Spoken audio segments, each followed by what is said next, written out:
quiero invitarles a que abramos la Biblia en 2 Corintios capítulo 3. Quiero comentarles que, bueno, cuando habíamos propuesto la división para esta porción de la palabra, íbamos a estar trabajando del capítulo 3 hasta el capítulo 4, el versículo 7.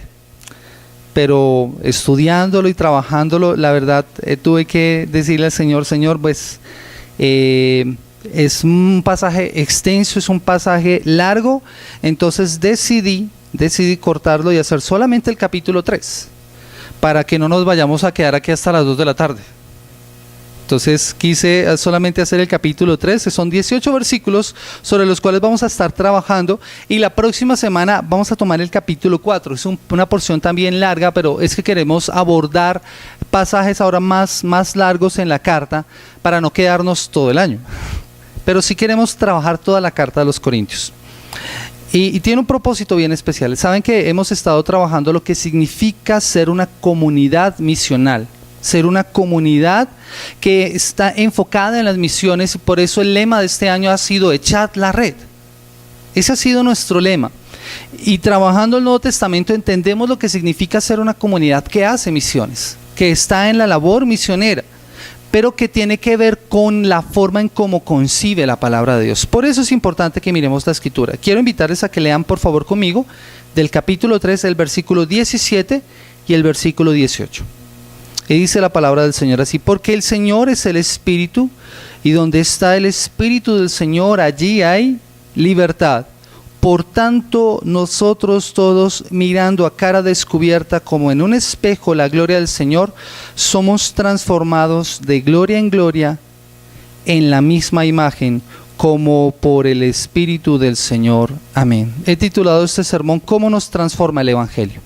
¿Cómo nos transforma el Evangelio? Y vamos a estar mirando 4 aspectos importantes que tienen que ver cómo el Evangelio y el mensaje de la palabra de Dios transforma y cambia nuestras vidas. Y este pasaje habla precisamente acerca de eso. Transformar tiene que ver con hacer algo, hacer que algo cambie, que sea distinto, pero sin alterar totalmente sus características esenciales. Transformar es tomar elementos que nosotros conocemos y darle una nueva forma, pero las características primordiales de eso no cambian. El ejemplo más claro es la arcilla. Tú tomas arcilla, la colocas en el torno, y con esa arcilla puedes hacer una vasija o un florero, algún elemento de estos. Las características esenciales de la arcilla no cambian. Lo único que cambió fue la forma que se le dio a esa arcilla. Y eso mismo tiene que cambiar o debe pasar en la vida de nosotros como creyentes. Esto nos sirve porque de eso vamos a estar hablando en esta mañana, de cómo nos cambia, de cómo nos transforma la palabra de Dios. Y quiero que entendamos, o por medio de este mensaje, que podamos ver cómo las verdades de la palabra transforman nuestras vidas. Y cómo podemos ser así proclamadores de su reino. Debemos ser transformados por su palabra para ser proclamadores de su reino. Y al mirar las Escrituras nosotros podemos notar algo bien importante. Hay un hilo argumental que está definido en todas las Escrituras, que puede ser resumido en 4 escenas. La primera escena tiene que ver cómo fue que Dios hizo todas las cosas, y es la creación. Todos los elementos y cómo era el plan y el modelo original para la creación. Luego hay una segunda escena que tiene que ver con la caída, que la encontramos en Génesis capítulo 3. Y esa caída muestra por qué salió todo mal y cómo es que todo ha cambiado y el mundo es un caos a partir de esa situación. Pero el plan de Dios no se frustró, y tú ves a partir de Génesis capítulo 4 en adelante que hay un plan de redención y que es hecho en Dios, en Jesucristo mejor, por medio de su obra redentora para corregir todas las cosas, y eso se llama redención.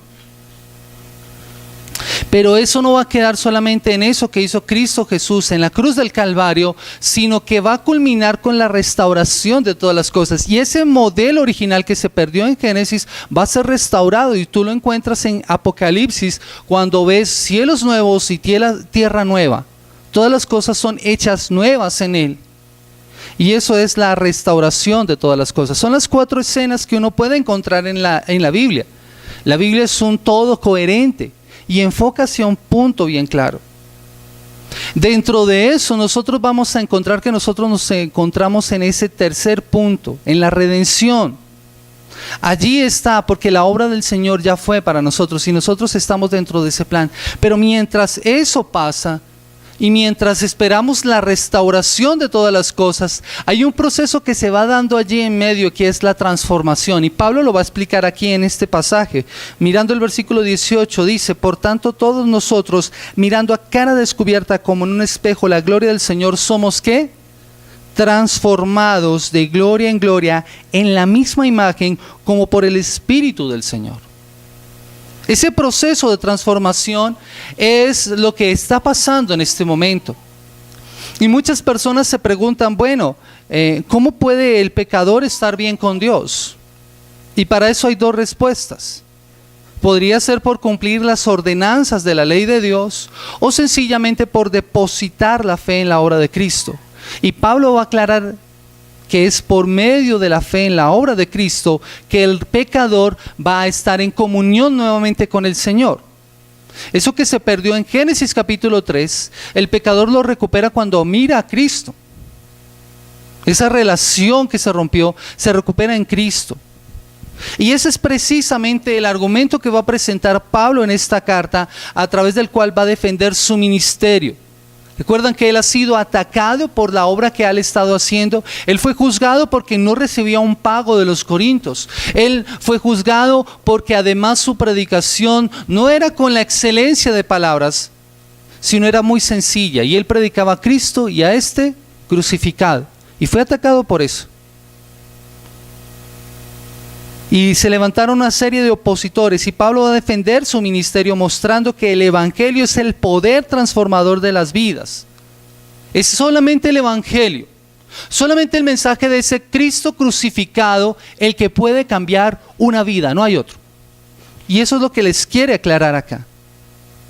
Y lo que vamos a ver en esta mañana es precisamente abordando esa pregunta: ¿cómo nos transforma el Evangelio? Mi deseo y mi anhelo es que la próxima semana continuemos mirando cómo nos transforma el Evangelio. Y yo quiero que ustedes vean la importancia de este tema. Porque si nosotros como creyentes no comprendemos qué significa el Evangelio, qué es el Evangelio y cómo el Evangelio nos cambia a nosotros, nuestra vida cristiana siempre va a ser una vida raquítica. Siempre va a ser una vida pobre espiritualmente, donde solamente nos vamos a enfocar en lo que vemos, pero no nos vamos a enfocar en aquel que es el autor y consumador de la fe. Es por eso que es importante este tema. Si tú quieres tener una vida espiritual que sea fuerte, debes comprender las verdades del Evangelio. Debes entender por qué el Evangelio debe estar en el centro de tu vida. Si tú no entiendes eso, siempre vas a estar dando botes en tu vida cristiana. Y mi anhelo es que podamos comprender cómo el Evangelio nos cambia. El Evangelio entonces nos va a cambiar de la siguiente forma. Y vamos a mirar el capítulo 3. El primer aspecto por el cual nosotros podemos ver que el Evangelio nos transforma es que el Evangelio nos transforma de adentro hacia afuera. Miren los versículos 1 al 3 del capítulo 3. ¿Comenzamos otra vez a recomendarnos a nosotros mismos? ¿O tenemos necesidad, como algunos, de cartas de recomendación para vosotros o de recomendación de vosotros?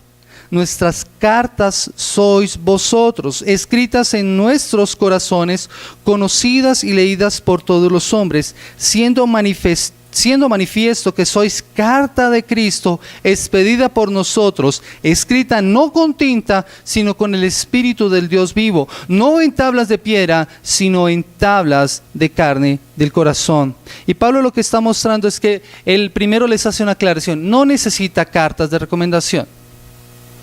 Era una costumbre que en esa época aquellos que eran predicadores itinerantes llevaban una carta que indicaba que eran recomendados de alguna otra persona. Eso le daba validez a su ministerio y podía llegar a un lugar y estar seguro de que lo iban a recibir. Y los hermanos podrían tener confianza de que esa persona tendría el aval de algún líder o de alguna persona y podrían recibirlo seguramente. Pero Pablo está diciendo que él no necesita ni carta de ellos y tampoco quiere una carta de ellos para poder hacer su trabajo. Y él lo que explica es que la carta son precisamente los hermanos, los corintios. Ellos son la carta que valida el ministerio de Pablo. Ellos son la carta que ha sido escrita pero escrita por quien. Mire lo que dice el versículo: vosotros, nuestras cartas sois vosotros, escritas en nuestros corazones, conocidas y leídas por todos los hombres, siendo manifiesto que sois, ¿qué? Carta de Cristo. Ellos son carta de Cristo. Es la carta que ha sido escrita por un hombre que ama la iglesia, y la carta son precisamente cada uno de ellos. Es la mejor presentación que puede tener una persona. La relación que ha tenido con los hermanos y la predicación de la palabra de Dios y cómo esa palabra ha transformado esas vidas es la que va a ser el testimonio de la obra del Señor. Y este hombre ama esta iglesia profundamente porque dice que es una carta que está escrita en sus corazones. O sea, él tiene un profundo amor pastoral por esta iglesia. Ama a esta iglesia profundamente, por eso su preocupación eran ellos. Pero me llama poderosamente la atención el hecho de que sus motivaciones, sus palabras, tenían que ser un reflejo de sus acciones, y por eso podríamos ver alguna semejanza en algún pasaje en el Antiguo Testamento. Y yo quiero que miren por un momento Jeremías capítulo 31, el versículo 34, porque es allí donde vamos a encontrar esa explicación de lo que significaba que ellos fueran esa carta. Jeremías capítulo 31, del 31 al 34. Dice: he aquí vienen días, dice Jehová, en los cuales haré un nuevo pacto con la casa de Israel y con la casa de Judá, no como el pacto que hice con sus padres el día que tomé su mano para sacarlos de Egipto, porque ellos invalidaron mi pacto, aunque fui yo un marido para ellos, dice Jehová. Pero este es el pacto que haré con la casa de Israel después de aquellos días, dice Jehová. Daré mi ley en su mente y la escribiré en su corazón, y seré a ellos por Dios y ellos me serán por pueblo. Y no enseñará más ninguno a su prójimo y ninguno a su hermano, diciendo: conoce a Jehová, porque todos me conocerán, desde el más pequeño de ellos hasta el más grande, dice Jehová, porque perdonaré la maldad de ellos y no me acordaré más de su pecado. Esa es la obra de Dios ahora en el nuevo pacto. Esa es la carta que Dios mismo ha escrito en la vida de cada uno de ellos. Y mis amados hermanos, esa es precisamente la obra que Dios está haciendo en cada uno de nosotros. Ese nuevo pacto que fue firmado en la sangre de Cristo Jesús y por el cual nosotros hemos sido redimidos y alcanzados por su gracia, es la que hace que ahora en nosotros habite el Espíritu Santo y obre ahora que la ley de Dios habite en nuestros corazones. Es maravilloso poder ver que si la gente nos mira, ¿qué debería mirar?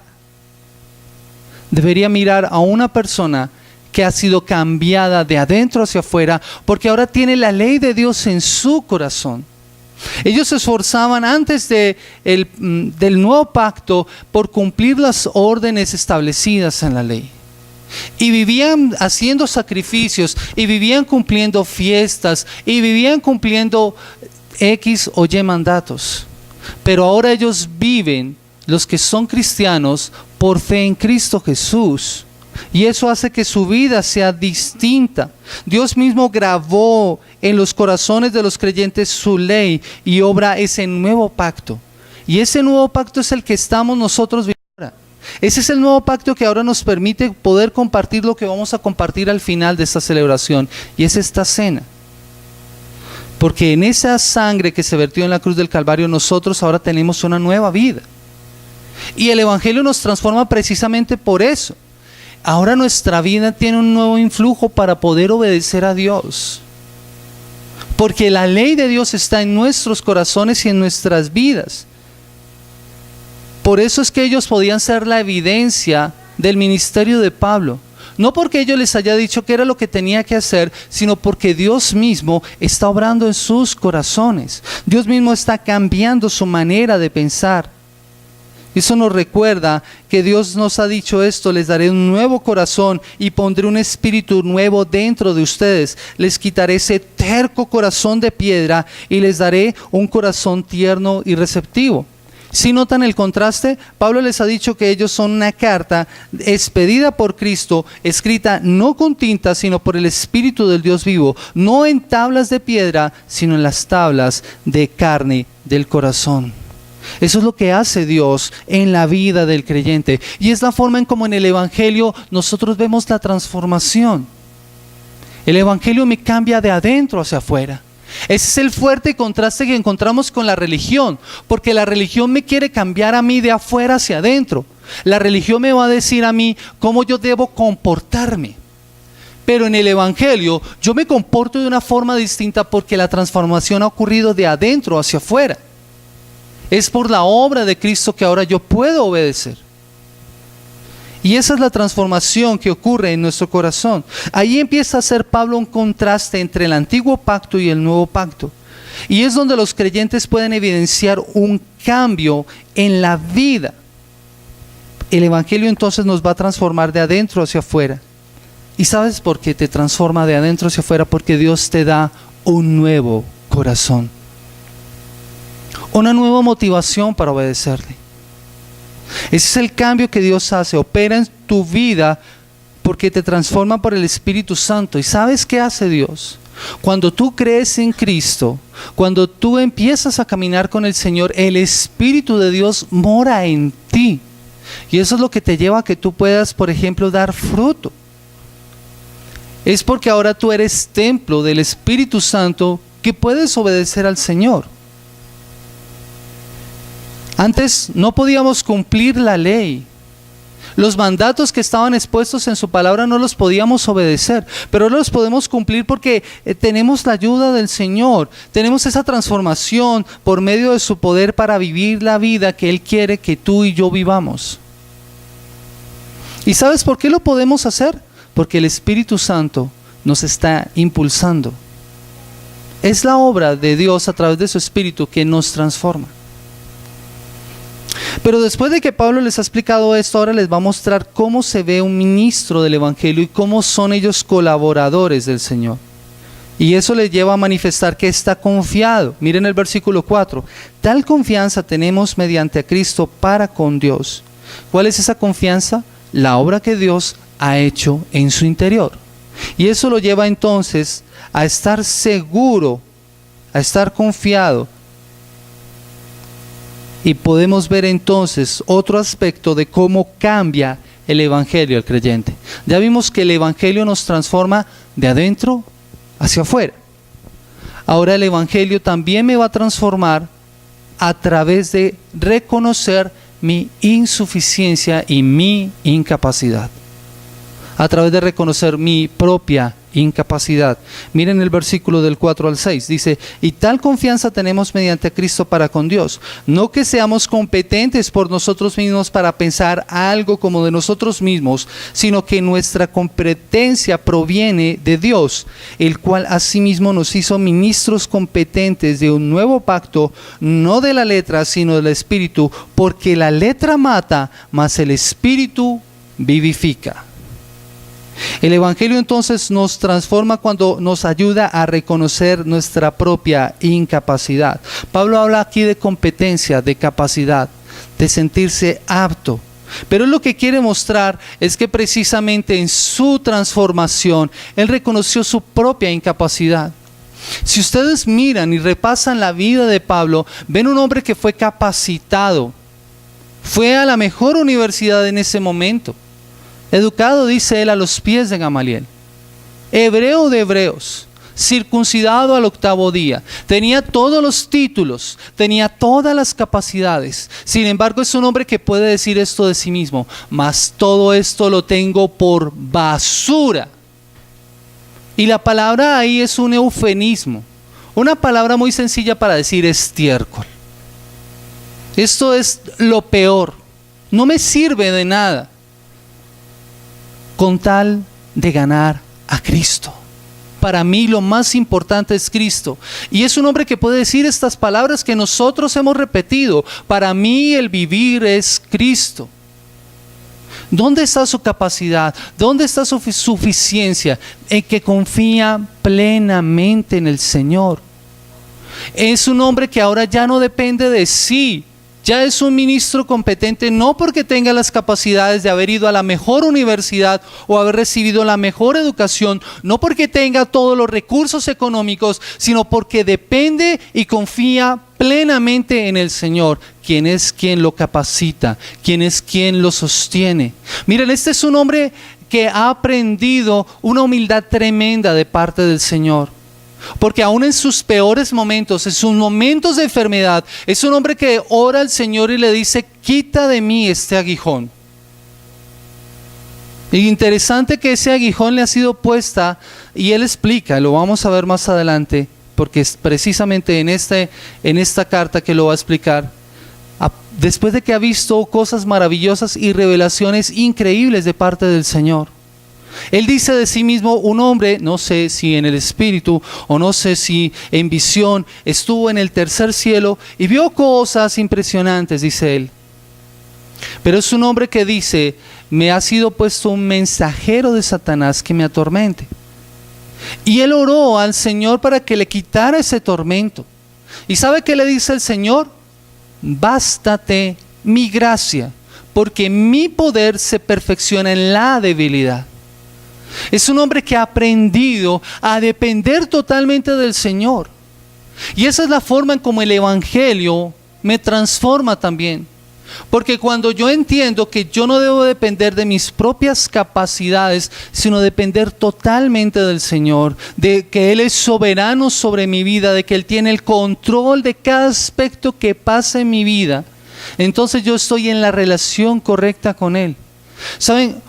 Uno de los grandes problemas del hombre es precisamente el pecado. Y como lo hemos visto en algunos de nuestros discipulados, el pecado tiene que ver con una fuerte tendencia del hombre a querer vivir independiente de Dios.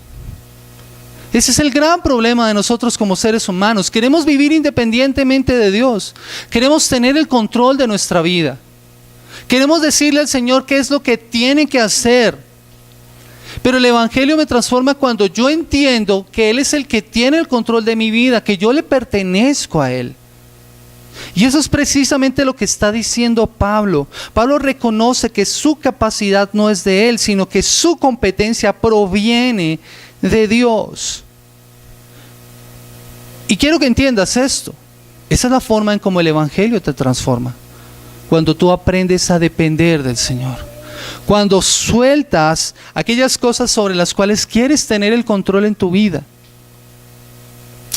Aún aquellas cosas en las que has puesto tu confianza, que se han vuelto tus ídolos. Un ídolo es aquello en lo cual tú has puesto tu esperanza y tu confianza. Hablaba esta semana con una niña en el colegio y me decía: profe, ¿cómo hago yo para llenar un vacío en mi corazón? Y yo le preguntaba: ¿cuál es ese vacío? Y me decía: mi papá. Yo tenía una imagen de mi papá. Y en diciembre mi papá hizo algo terrible.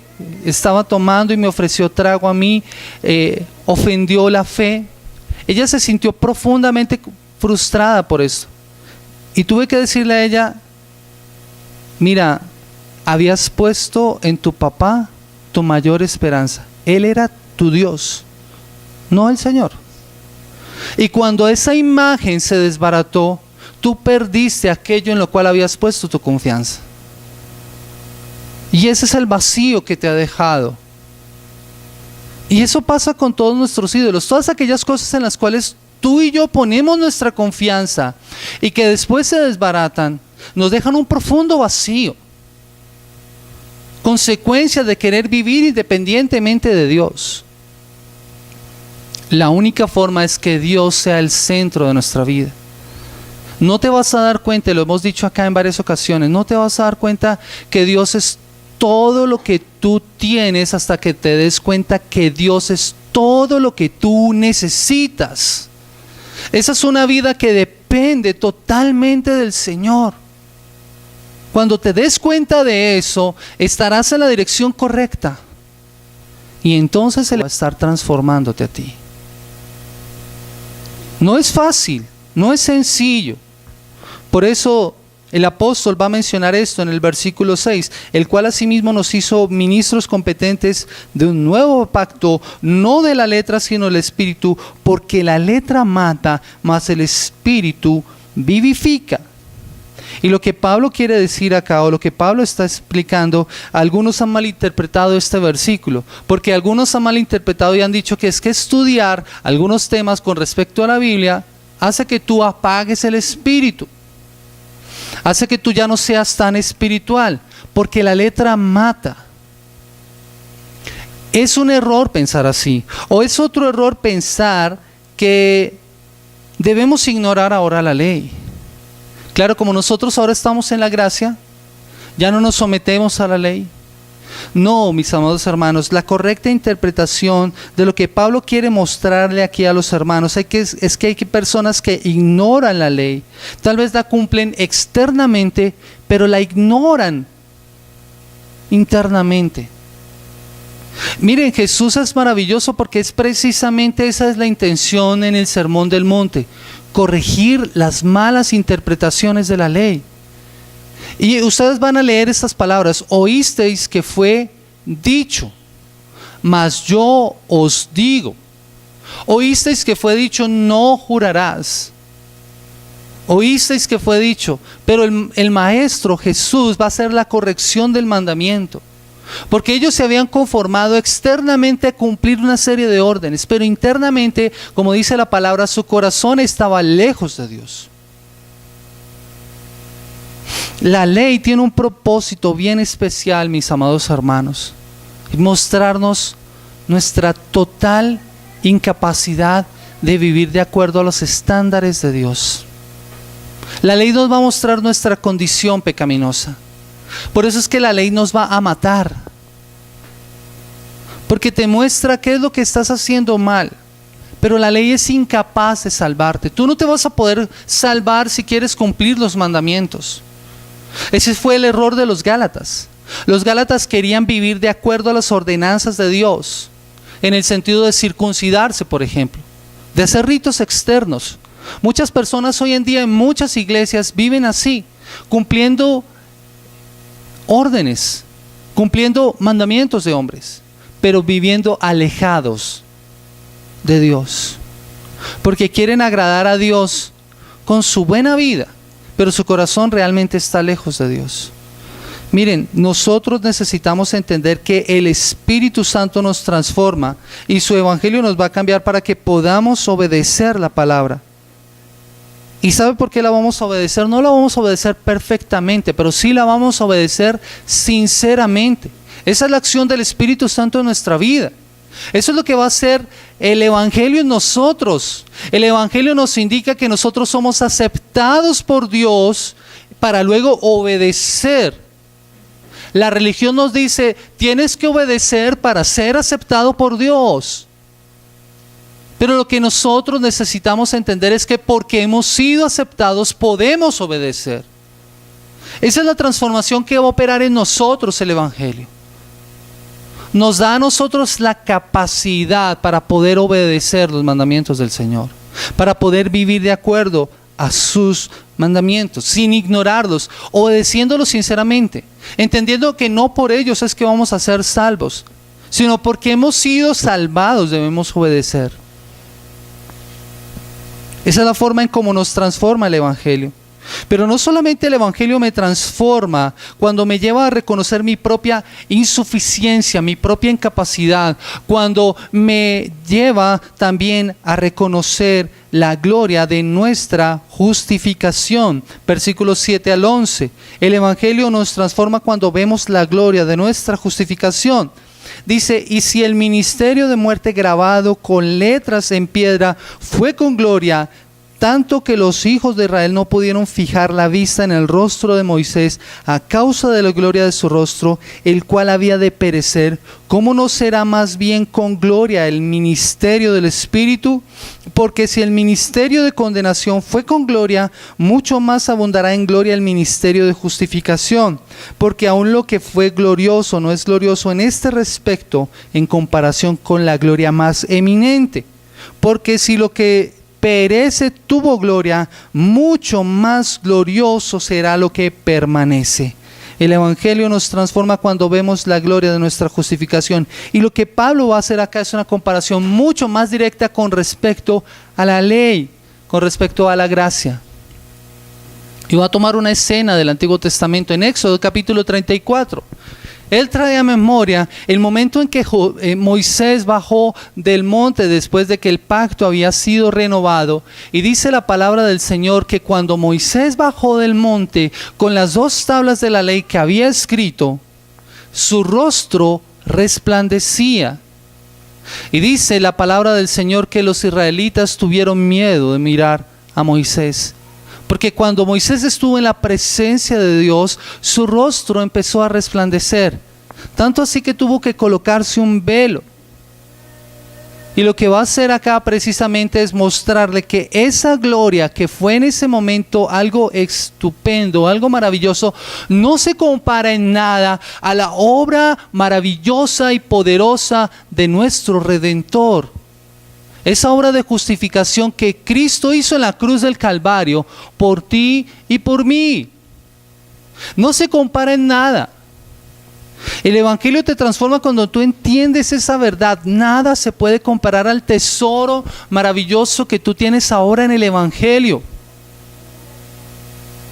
Y precisamente ese fue el error de los judíos en ese momento. Porque ellos empezaron a mirar a Moisés. Y más adelante Pablo lo va a explicar. Pareciera como si se les hubiera puesto un velo que no les permitía ver más allá de lo que tenían que ver y contemplar en Dios. Y esa gloria de aquello que había pasado con Moisés en algún momento desapareció. La Escritura no nos dice cuándo fue, pero no se vuelve a mencionar. Eso desaparece, eso es pasajero. Lo que Cristo hizo es eterno. Es maravilloso, es glorioso. Eso es el ministerio de justificación, el ministerio del Espíritu Santo. Mis amados hermanos, por la acción del Espíritu Santo en nuestra vida, nosotros somos transformados. Él obra en nosotros y algo maravilloso que empieza a hacer en nosotros es convencernos de pecado, de justicia y de juicio. Es la obra del Espíritu Santo en nuestras vidas la que obra que nosotros podamos ir a Cristo Jesús en arrepentimiento y fe. Sin esa obra, tú y yo no hubiéramos reconocido a nuestro Salvador.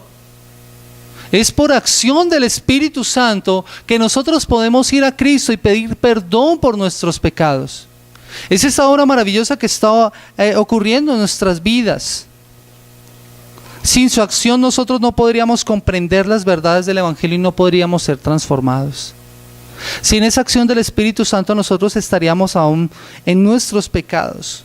Alguien lo expresó de esta forma: el Antiguo Testamento produce condenación, el Nuevo Testamento produce justicia para todos si tan solo confían en la obra acabada de Dios en Cristo y el Espíritu. Y miren cómo Él lo va a hacer. Él lo va a hacer en forma abundante, dice aquí la palabra del Señor, versículo 9, porque si el ministerio de condenación fue con gloria, mucho más abundará en gloria el ministerio de justificación. Pablo lo va a expresar de otra forma en Romanos. Así que si abundó el pecado, ¿qué va a hacer la gracia? Sobreabundar.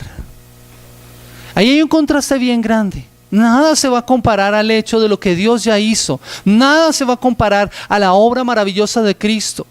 ¿Y tú vives de acuerdo a eso? ¿Vives de acuerdo a esa gloria maravillosa que se ha revelado en la palabra? ¿Que te cambia, que te transforma?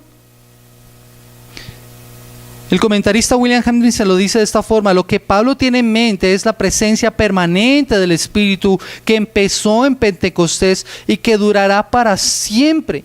enseña que el ministerio del Espíritu tiene que ver con el Evangelio y el poder transformador de las vidas del pueblo de Dios. Somos transformados, como dice la palabra, a semejanza de Cristo, de gloria en gloria. Esa es la acción maravillosa del Espíritu Santo en tu vida. Ese es el poder del Evangelio aplicado a tu vida. Te transforma para que tú puedas cada vez conformarte más a la estatura del varón perfecto. Pero nosotros tenemos que ser conscientes de esa verdad. ¿Eso a qué nos debe llevar a nosotros?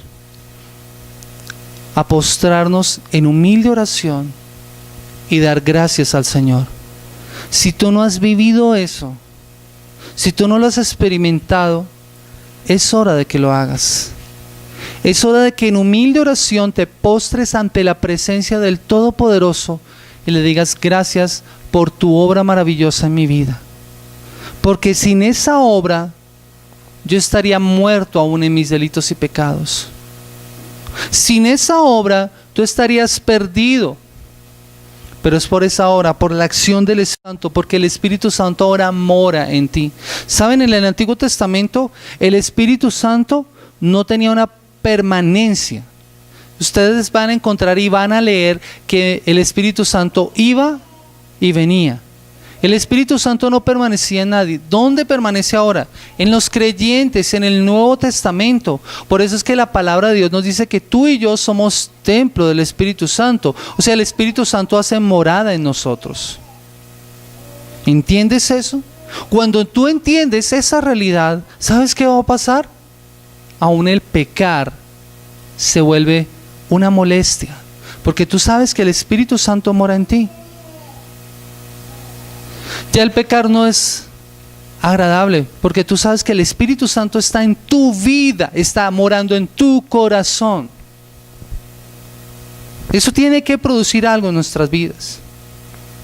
Por eso es que nada de lo que se haya hecho antes se puede comparar. Pablo va a dar aquí 3 razones bien importantes con respecto a esto, de lo que se puede mirar con respecto al Evangelio y la comparación que se hace con el Antiguo Testamento. Versículo 9 dice: porque si el ministerio de condenación fue con gloria, mucho más abundará en gloria el ministerio de justificación. La justificación es mucho mayor a la gloria del pacto antiguo. La versión Palabra de Dios para Todos dice así: pues si tiene gloria aquello que lleva a la condena de los pecadores, cuánta más gloria tendrá lo que hace que los pecadores puedan ser aprobados ante Dios como justos. La segunda razón está expresada en el versículo 10, porque aun lo que fue glorioso no es glorioso en este respecto, en comparación con la gloria más eminente. La gloria de ese nuevo pacto es más maravillosa, es más impresionante. El Antiguo Testamento tuvo gloria porque venía de Dios y reflejaba a Dios, pero la revelación está completa ahora en Cristo, en el Nuevo Testamento. Y la tercera razón está expresada en el versículo 11, porque si lo que perece tuvo gloria, mucho más glorioso será lo que permanece. ¿Y qué permanece? Ese nuevo pacto que es en Cristo, ese nuevo pacto en el cual tú y yo estamos, ese nuevo pacto que no tendrá fin, en el cual el Señor va a restaurar todas las cosas. Ese plan de redención que empezó desde Génesis capítulo 3, el versículo 15, hasta cuando vemos a Cristo y en el cual nosotros esperamos la restauración de todas las cosas, no va a tener fin. Llegará un momento en donde nosotros en este lugar ya no estaremos más, estaremos ante la presencia de Dios. ¿Sabes qué significa eso? Y dice la Escritura que ya no habrá dolor, ya no habrá llanto, ya no lucharemos con el pecado, ya viviremos una vida distinta por esa gloria que se reveló en el Evangelio. Esa es la esperanza que tú y yo como creyentes debemos tener. Por eso es que es tan terrible que los cristianos vivan en pos de lo que está en este mundo y perece. Y la invitación siempre del apóstol es poner los ojos ¿en dónde? En Cristo, en donde Él está sentado en las cosas de arriba, en lo que no perece, en lo que no tiene fin. El autor de Hebreos por eso dice, puestos los ojos en Jesús, autor y consumador de la fe. ¿Y qué nos invita a hacer cuando nosotros ponemos los ojos en Jesús? A correr la carrera que tenemos por delante. Porque Jesús y su pacto eterno no tendrán fin. Y esa es nuestra confianza entonces. De este lado de la eternidad tendremos que luchar, batallar contra nuestra naturaleza pecaminosa, contra nuestras condiciones que nos llevan a enfermarnos, nuestro desánimo, etcétera, etcétera, etcétera. Pero allí ya no habrá llanto, ya no habrá dolor. Esa es la confianza que tenemos nosotros. ¿Saben cómo aplicamos nosotros esto? ¿Y saben cómo hemos sido nosotros transformados por el Evangelio cuando miramos lo que Cristo hizo y lo vemos como el regalo más maravilloso que hubiéramos podido recibir? Piensa por un momento en el regalo más hermoso que te hayan dado hasta este momento y compáralo con la gloria de Cristo. Nada se puede comparar. Nada se puede comparar a esa gloria. Cristo es lo más precioso. Cristo es lo más maravilloso que nosotros tenemos. Si Cristo no es lo más hermoso para ti, no sé qué puedas estar esperando entonces. Es el regalo más hermoso que nosotros tenemos. Miren, el Padre nos amó tanto que dio a su Hijo unigénito, para que todo aquel que en Él crea no se pierda, mas tenga vida eterna. Esa es la confianza y la seguridad. No hay nada que se le pueda comparar. Por eso, mis amados hermanos, el resultado de esto que el apóstol ha venido diciendo y la forma en como nosotros vemos la transformación del Evangelio en nosotros va a mostrarlo de los versículos 12 al 18, haciendo una conclusión. Y él lo va a explicar acá. Tiene una esperanza y esa esperanza es Cristo, y eso le da la seguridad de hablar lo que habla ahora. Y por eso el último aspecto que vamos a estar mirando en esta mañana es: el Evangelio nos transforma de gloria en gloria. Versículos 12 al 18. Así que teniendo tal esperanza, usamos de mucha franqueza, y no como Moisés, que ponía un velo sobre su rostro para que los hijos de Israel no fijaran la vista en el fin de aquello que había de ser abolido. Pero el entendimiento de ellos se embotó, porque hasta el día de hoy, cuando leen el antiguo pacto, les queda el mismo velo no descubierto, el cual por Cristo es quitado. Y aún hasta el día de hoy, cuando se lee a Moisés, el velo está puesto sobre el corazón de ellos.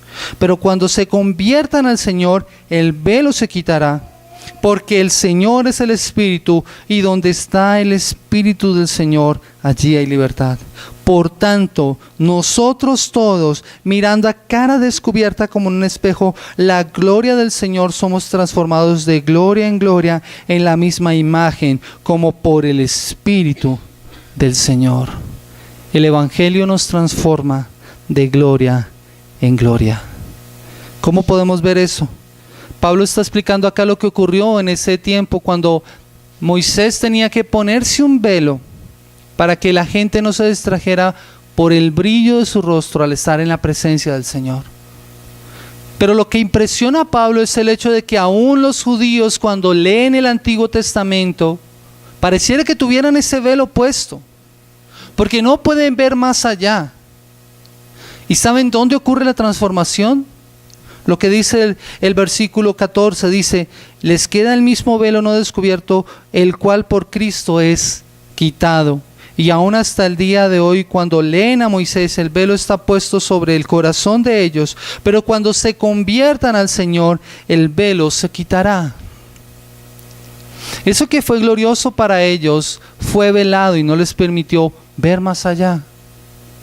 Y aún hoy en día, muchos pareciera que tuvieran ese velo porque no ven más allá. Pero cuando una persona cree en el mensaje del Evangelio, cree en Cristo como su único y suficiente Salvador y ha ido a Él en arrepentimiento y fe, entonces ese velo se le quita y ahora puede entender la verdad de la palabra del Señor. Eso es lo que va a ocurrir.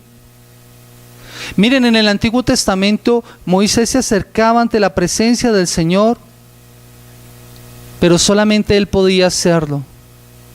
Y salía y su rostro resplandecía. Pero ¿quién era el único que podía hacer eso? Moisés.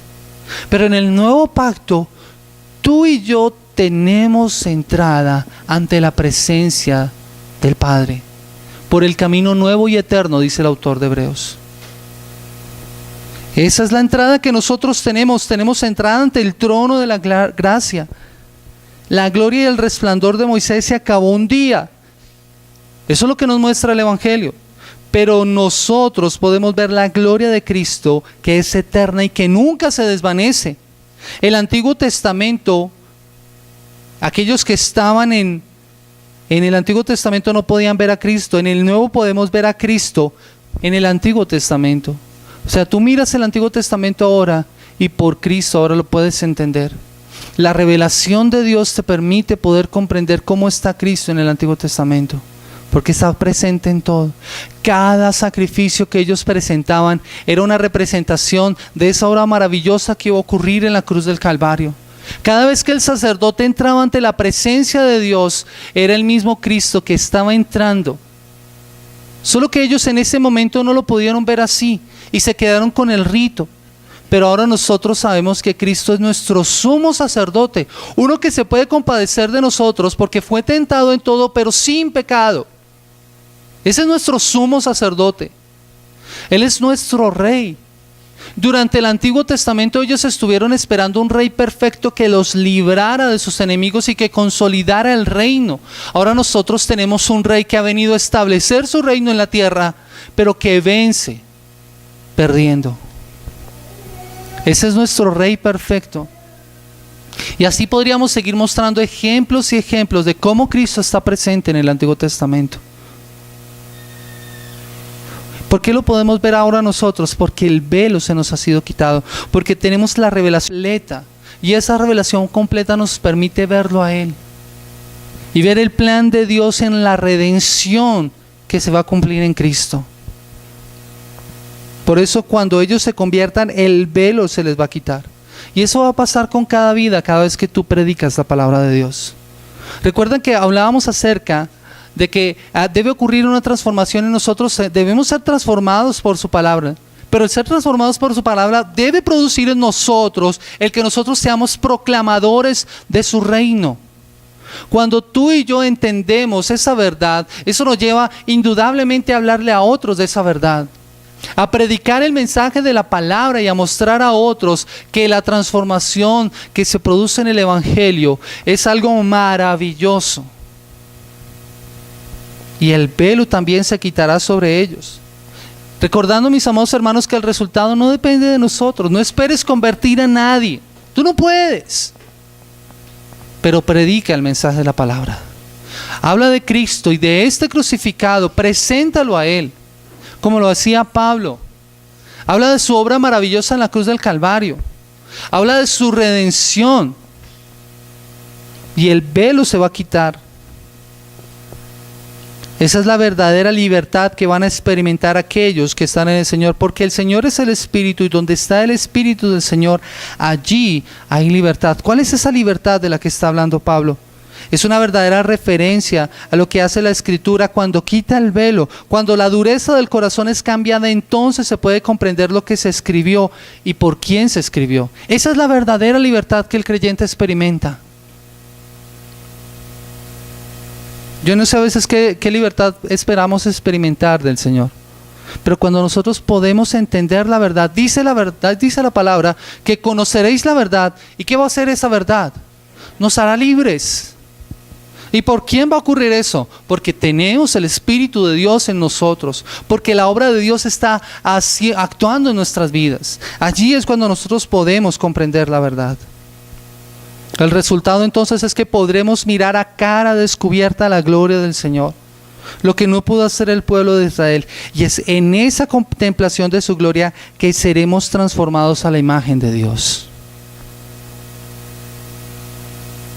Miren, Ya no tenemos el velo que nos cubría la cara, que no nos permitía ver. Me encanta. Lea ese versículo 18, interiorícelo, medítelo. Dice, por tanto, nosotros todos mirando a cara descubierta como en un espejo la gloria del Señor, somos transformados de gloria en gloria en la misma imagen, como por el Espíritu del Señor. Lo que no pudo hacer el pueblo de Israel, ahora nosotros en el nuevo pacto lo podemos hacer. Podemos mirar la gloria del Señor. Y yo quiero preguntarte, ¿puedes estar y estás mirando la gloria del Señor? ¿O sigues mirando tus circunstancias? ¿O sigues mirando las situaciones en las cuales estás metido? Contempla la gloria de Cristo. Contémplala cada vez que lees la palabra. Contémplala cada vez que oras al Señor. Contempla esa gloria y no te quedes mirando tu situación. Ruega al Señor que se te quite ese velo que no permite que tú mires su gloria. ¿Y sabes qué va a pasar cuando tú mires su gloria? El contemplar la gloria del Señor es la que te va a transformar a ti, porque eso es lo que dice el versículo. Léalo por favor conmigo. Por tanto nosotros todos, mirando a cara descubierta como en un espejo la gloria del Señor, somos transformados de gloria en la misma imagen como por el Espíritu del Señor. ¿Quieres ser transformado? ¿Quieres que el Evangelio te transforme? Contempla la gloria del Señor. Contempla ese glorioso Salvador. Contémplalo a Él. Míralo a Él solamente.